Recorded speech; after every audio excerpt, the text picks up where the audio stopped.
The more intense the experience, the more filtering and censoring is necessary for the subject to even experience it. In a dream, this is done with symbolism. If the torture room in a dream is too traumatic, too much to accept, then we screen it off with a less threatening room, like a bedroom.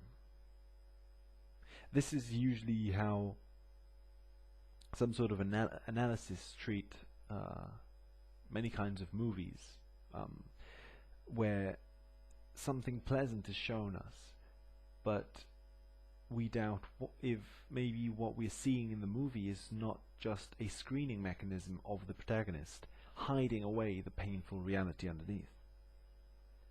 And yet, if symbolism is a bottomless pit, then the torture room isn't the core, isn't the true center behind the screening. The torture room is also a screen. You could say they screen each other. The torture room can be a screen filtering off the comfortable room.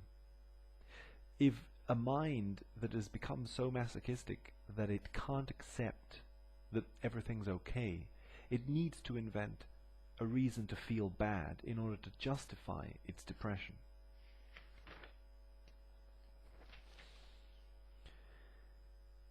Such a frightened mind would become even more traumatized if it knew that everything is totally okay.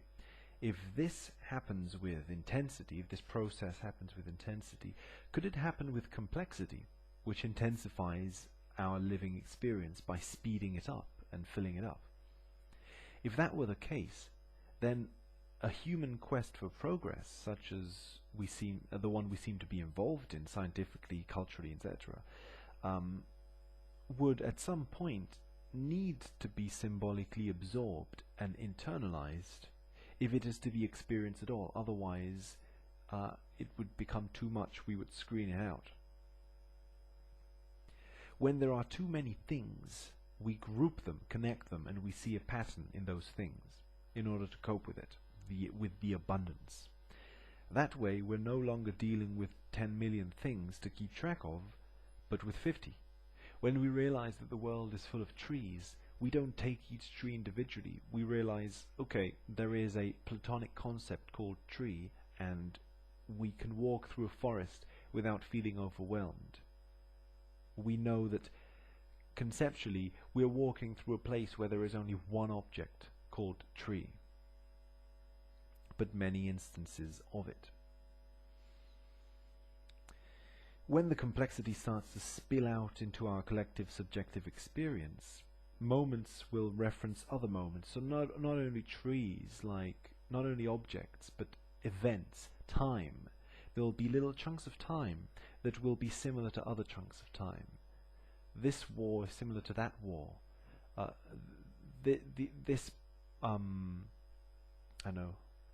other historical process has also happened in this country, and then we can abstract from there. Moments will reference other moments, places would reference other places, people would reference other people. The more complex the world becomes, the more we would need to symbolize things that we usually think are reserved for the world of literature and dreams. We might enmesh and start defining our limits in different ways.